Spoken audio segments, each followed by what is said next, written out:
We don't care how they do it in Japan.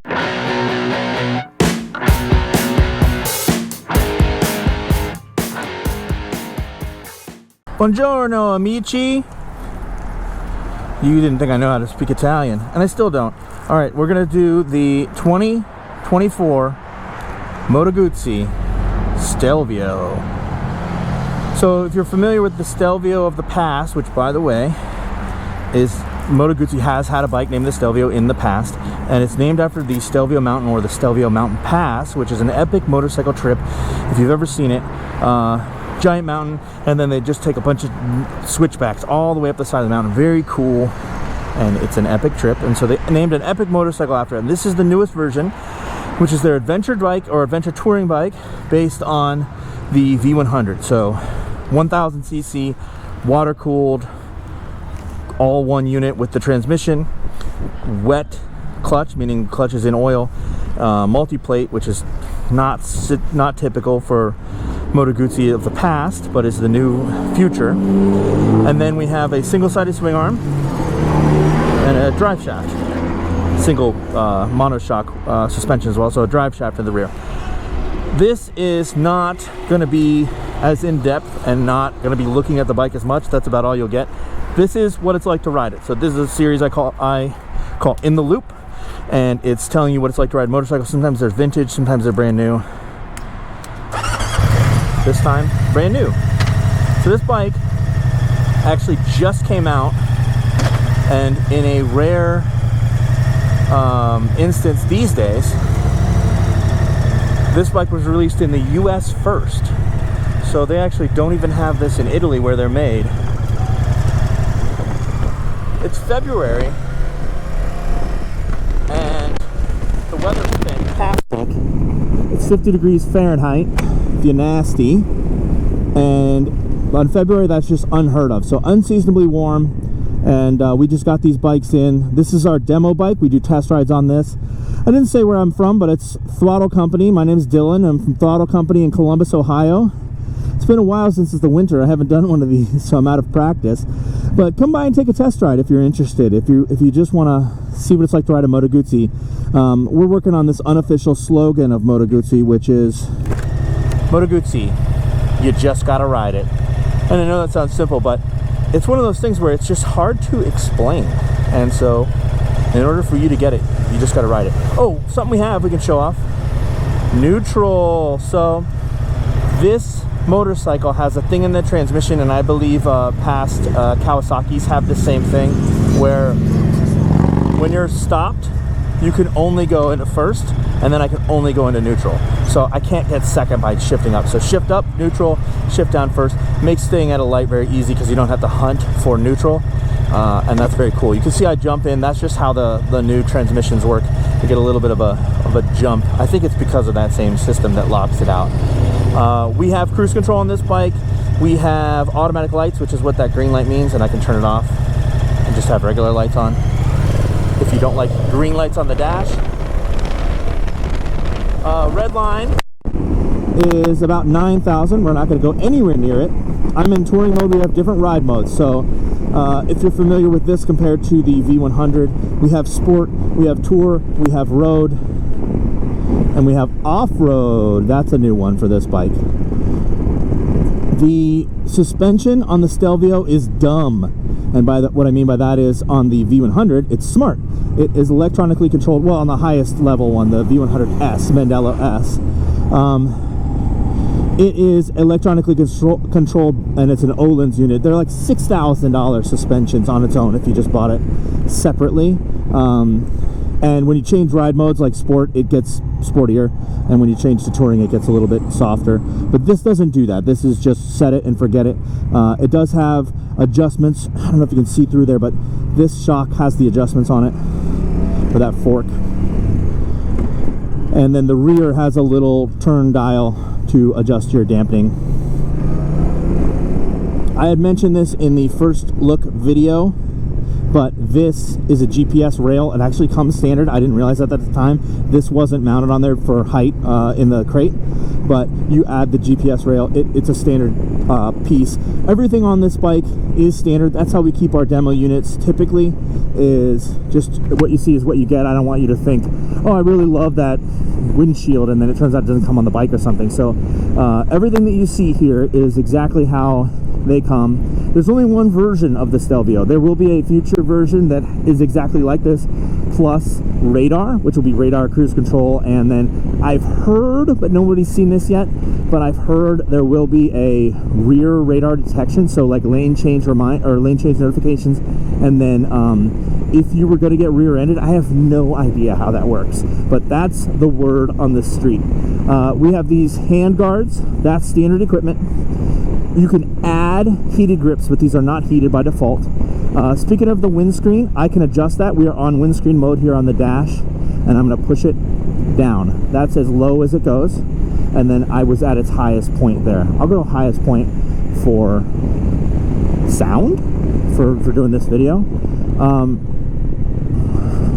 So buffeting on an adventure bike is a big deal. You know, I'm wearing a helmet with a like visor, and if you're taller, you usually get the wind to come up and hit that, and it can cause some serious issues. I've had it happen on other bikes.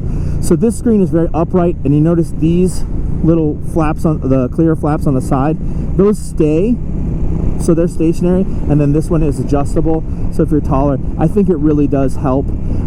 Something we don't get on this as compared to the V100 is you don't get the active aerodynamics, so they have little wings that come out. This does not have that, and I think it's good. This is the more rugged of the two, being an adventure bike. You know, you might drop it, and that would be an expensive part to break on the side. 115 horsepower. I'm not sure I mentioned the horsepower yet. I actually, full disclosure, filmed this video already and had problems with my microphone, so the problem was I didn't plug it in. You got to do that. So I'm filming again. I'm trying to remember all the things I said. 115 horsepower is a lot. We're only in touring mode, so we have traction control on its most advanced setting and things like that. But the way that the different modes work on the V100 engine, so this engine shared between this bike and the V100, is it actually controls a few things. So it's traction, and it's your like throttle mapping, but it also controls engine braking, which is kind of interesting. So when you're in those like sportier modes, you get a little bit more engine braking, and you can kind of dial that in. Actually, all of this stuff is user configurable, so you can go in there and make custom modes. I'll shut up while we give a little bit of acceleration.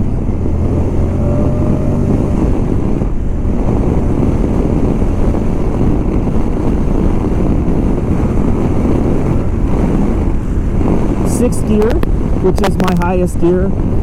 This bike just floats up there. If you know anything about braking in engines, and this doesn't have a lot of miles on it, this is our newer demo bike. You want to be in appropriate gear. You don't want to lug the engine, so I'm going to knock it back down to fourth. Nice big gear indicator there, which is fantastic. This dash is awesome. Modern Moto Guzzi is owned by Piaggio, who also owns Aprilia. They own Piaggio scooters, Vespa scooters, Aprilia, Moto Guzzi. So those four brands. And we see a lot of Aprilia parts, especially on these new generation of bikes, the V100 based bikes. All of the controls, all of the stuff on the handlebars, the dash, it's all Aprilia parts. I think that's a really good thing.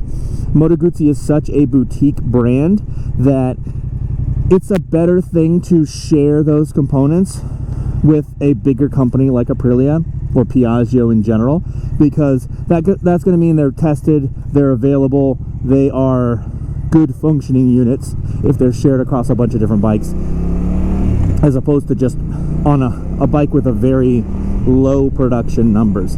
So big TFT full color display dash. Let me change ride modes here.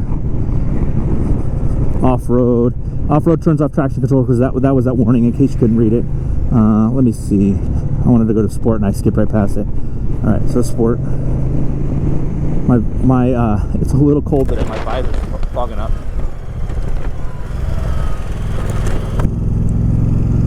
All right, so this bike, what is it like to ride? It just floats. The handlebars are nice and wide. I have all the confidence in the world, all the control that I want. they come back, they have kind of a bit of a rise to them, especially compared to the V100. V100 are much more sporty. These are very comfortable. The riding position, this bike is wide, and maybe from your camera view, it probably looks very wide, but the hips, where my actual seat, my saddle is very narrow, and I mean very narrow. So I feel extremely comfortable. I'm lucky, I'm 6'1", and this bike and most bikes feel like they're made for me. And so this one in particular, I just feel like my knee bends exactly where it should. If you see here the way that this is cut out for the tank here, I mean, it's just, it is nice being this size for this reason, that all motorcycles seem like they're built for me, especially this kind of adventure bike type bike. And the foot pegs just fall exactly where I don't even think about them. They feel great, super comfortable to put your feet on, and you get full control. I feel like I can just lean, kind of, if you're used to doing that in a turn, you can kind of like put pressure on that foot peg and push it in. Easy peasy, easy to do. Something that Moto Guzzi does, this is how I think about Moto Guzzi. If you're kind of new to the world of Moto Guzzi, they just refuse to compromise. So my theory on it, my feelings on it is, being more familiar with the bikes, is that they think they nailed it, and they kind of don't care. So we don't care how they do it in Japan, kind of thing.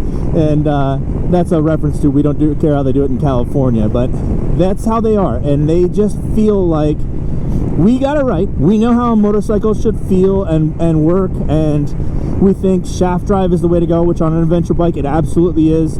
You set it and forget it. You never think about your drive shaft while you're doing a cross-country ride, no chain to adjust, etc.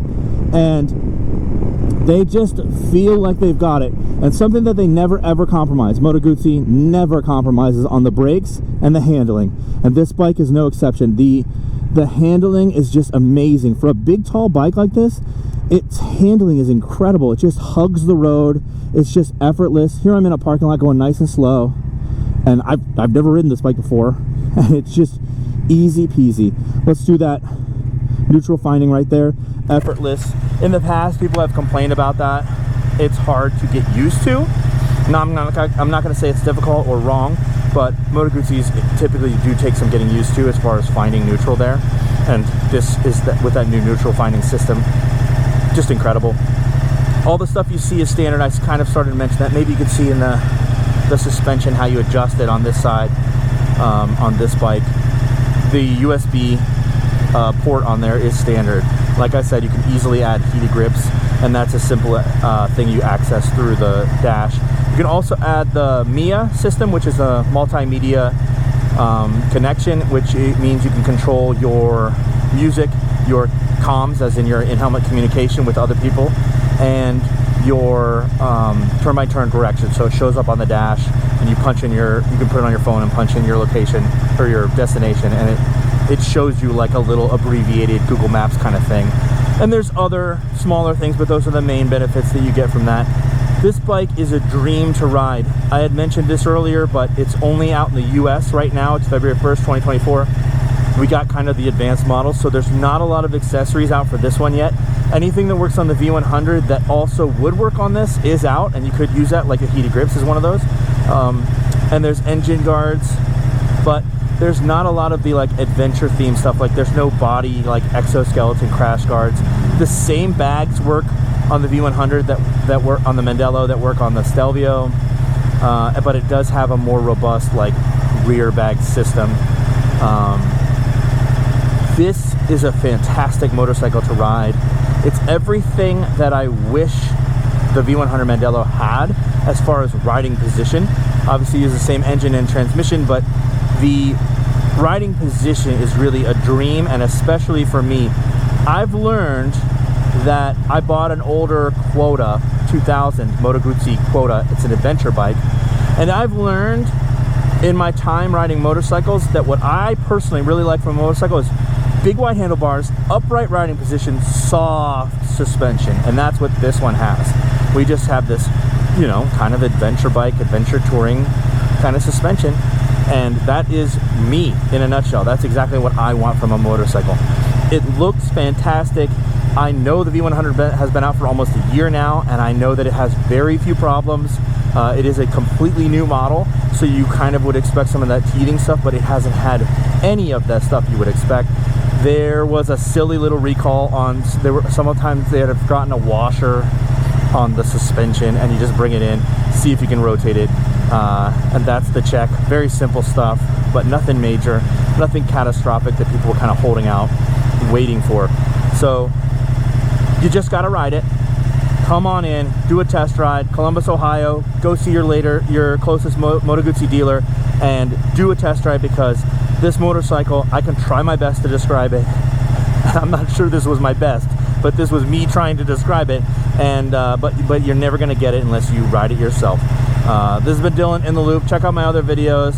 Stop by, talk about Moto Guzzis or any of these other motorcycles that are mostly test ride. This is a customer's one that just showed up while I left, but the rest of these are test ride bikes. We love talking about them, and I'll see you next time.